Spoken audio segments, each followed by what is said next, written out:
Ili usipitwe na matukio mbalimbali na uwe wa kwanza kutazama video zetu, tafadhali bonyeza neno subscribe hapo chini ya video hii, kisha bonyeza alama ya kengele itakayotokea. Asante. Katika story ambazo kwa sasa zimekuwa zikizungumzwa zaidi katika mitandao ya kijamii ni kuhusiana na ile interview ambayo alifanya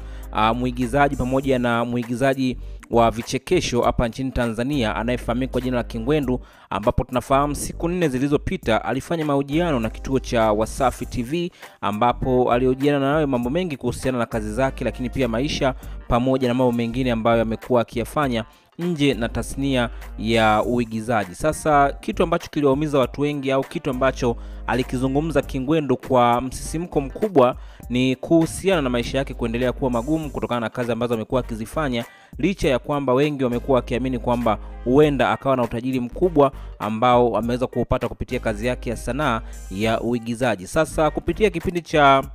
Wasafi Media alifunguka mengi na kusema kwamba kitu ambacho kinamtesa kwa sasa ni kutokuwa na gari, kutokana na kwamba kazi zake nyingi alikuwa anategemea gari na mara nyingi amekuwa akitumia usafiri wa umma, yani nazungumzia daladala, ambapo watu wengi wamekuwa kimshangaa lakini pia kumcheka kutokana na yeye kutumia usafiri wa umma licha ya kuwa na jina kubwa katika tasnia ya uigizaji. Sasa kupitia kipindi hicho aliweza kuomba kwamba kama itampendeza Diamond Platnumz aweze kumnunulia gari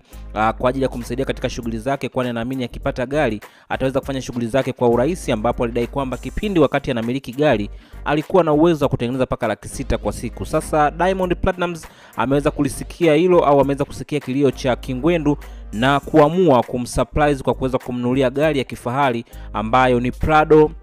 TX ambayo ni ya mwaka 2008, na inatajwa kwamba gari hiyo ina thamani ya shilingi milioni 60 za Kitanzania, ikiwa ni zawadi kwenda kwa Kingwendu. Na Diamond Platnumz mara baada ya kumkabidhi gari hiyo siku hii ya leo ameweza kufunguka mazito na kudai kwamba Kingwendu ni moja kati ya waigizaji ambao yeye pia kama msanii alikuwa akiwafuatilia kabla hajafanikiwa katika muziki wa Bongo Flava, lakini pia ameweza kuumizwa na kusema kwamba anaiomba sanaa pamoja na wadau mbalimbali waweze kusupport kazi za wasanii, hususan waigizaji lakini pia wanamuziki, kwa ajili ya kuendelea kusukuma gurudumu na kufanya muziki pamoja na sanaa ya maigizo iweze kuendelea kusonga mbele, lakini pia wasanii wao waweze kufaidika kupitia kazi ambazo wamekuwa wakizifanya. Kingwendu amemshukuru sana Diamond Platnumz na kusema kwamba ameweza kufanya kitu kikubwa sana katika maisha yake na ataendelea kumuombea, kwani ni moja kati ya wasanii ambao wanafanya vizuri na wamekuwa na moyo wa pekee, kwani asingetarajia kwamba angeweza kuja kumiliki gari tena kutokana na kazi zake kuendelea kuwa ngumu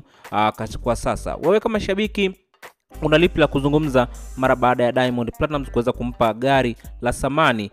Kingwendu ambayo inatajwa kwamba inafikia thamani ya shilingi milioni 60 za Kitanzania? Tuachie maoni yako hapo chini ya comment section, lakini pia usisahau kusubscribe, kulike na kucomment.